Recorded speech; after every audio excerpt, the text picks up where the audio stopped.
जहां से उठती है सच्ची खबर, वहीं से शुरू होता है छत्तीसगढ़ नाव। नमस्कार, मैं हूं मोहिनी और आप देख रहे हैं आपका अपना चैनल छत्तीसगढ़ नाव डिजिटल। रायगढ़ में रविशंकर शुक्ल मार्केट के 21 दुकानों को पीछे करने की मांग एक बार फिर से उठने लगी है। 2005 में नगर निगम ने प्रस्ताव पारित कर इन दुकानों को पीछे करने की योजना बनाई थी, परंतु इस पर अमल नहीं हो पाया और दुकानें यथास्थिति में ही रही। अब 20 साल बाद जब शहर में यातायात बढ़ चुका है और सड़क चौड़ीकरण की जरूरत है, तब इन दुकानों को लेकर भी सही कदम उठाना जरूरी हो गया है। रायगढ़ नगर निगम के नेता प्रतिपक्ष सलीम नियारिया ने बताया कि पूर्व विधायक विजय अग्रवाल व पूर्व महापौर जेठूराम मनहर के कार्यकाल के दौरान रविशंकर शुक्ल मार्केट की 21 दुकानों को मुख्य सड़क से पीछे करने का प्रस्ताव पारित हुआ था, लेकिन सड़क चौड़ीकरण की दृष्टि से लिए गए इस निर्णय पर अमल नहीं हो पाया। लेकिन अब जब नगर निगम कार्यालय परिसर में पानी की टंकी का निर्माण हो रहा है, तब कार्यालय परिसर के गार्डन को उजाड़ दिया गया है। इस जगह पर फिर से गार्डन बनाने के बजाय 21 दुकानों को जगह दी जा सकती है, ताकि नगर निगम कार्यालय से सुभाष चौक तक की सड़क चौड़ी की जा सके। नेता प्रतिपक्ष ने शहर सरकार को इस पर विचार करने का सुझाव दिया है। उन्होंने कहा है कि नगर निगम सरकार को आम जनता, निर्वाचित जनप्रतिनिधि व शहर के बुद्धिजीवी वर्ग से रायशुमारी कर शहर के विकास की ओर ध्यान देने की जरूरत है। सलीम ने निगम शासन प्रशासन पर सरकारी राशि के दुरुपयोग का आरोप लगाते हुए कहा कि निगम बिना सोचे समझे मनमाना पैसा खर्च कर रही है। जिन कामों की जरूरत नहीं, उस पर पैसे खर्च हो रहे हैं। उनका कहना है कि 2005 में आरओबी के निर्माण के समय ही रविशंकर शुक्ल मार्केट की 21 दुकानों को पीछे करने का निर्णय उस वक्त की शहर सरकार की दूरदर्शी सोच थी, जो आज 20 साल बाद यह शहर के यातायात व सुंदरता के लिए बेहद जरूरी बन चुकी है। इस पर निगम सरकार ध्यान दे और सभी की सलाह से शहर के विकास के कार्यों को पूरा करे। देखिए, सबसे पहले तो मैं आपको बताऊं कि 2005 में जब हमारे जेठूराम मनहर जी यहाँ महापौर थे और विजय अग्रवाल जी यहाँ विधायक हुआ करते थे, उस समय नगर निगम से एक प्रस्ताव पास हुआ था जो रविशंकर शुक्ल मार्केट की 21 दुकानें हैं उनको पीछे करना था और पीछे करके सड़क भी चौड़ीकरण करनी थी। उसके बगल में एक आप देखेंगे मार्केट बना, जिसको उस समय तात्कालिक रूप से पीछे किया गया था क्योंकि वो आरओबी उस समय निर्माण हो रहा था। साथ साथ इन दुकानों का भी जो है उसको पीछे करने का था। तो उस समय सदन ने, परिषद ने निर्णय को पास करके शासन को भेजा था। शासन ने उसमें यथावत जो भी उनकी स्थिति थी दुकानों की साइज, उस पर पीछे करने के लिए उसने सहमति भी प्रदान कर दी थी। मगर उस समय जो दुकानदार थे वो बोले कि हमको थोड़ी बड़ी दे दो, तो मामला उस समय अटक गया था। क्योंकि अभी भी आप देखेंगे कि शहर में यातायात को लेकर जो है बहुत बड़ी एक समस्या हम लोगों के बीच में है, पूरा शहर उससे परेशान रहता है। तो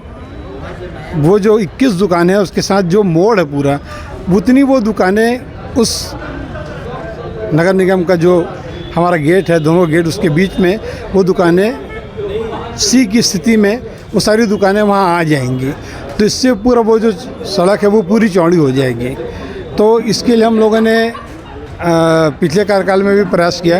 कि इनका ये जो सड़क के पीछे चल जाओ, सड़क चौड़ी हो जाए, क्योंकि उसमें यह है कि जो लोगों के व्यक्तिगत जो निवास हैं उसमें वो कम असर पड़ेगा और ये निगम की दुकानें पीछे हो जाने से कम जो 40 फीट चौड़ा जो है वो हमको और सड़क की चौड़ाई मिल जाएगी। तो इसमें लगातार प्रयास जारी रहा है और अभी भी जो है हमें प्रयास कर रहे हैं कि भाई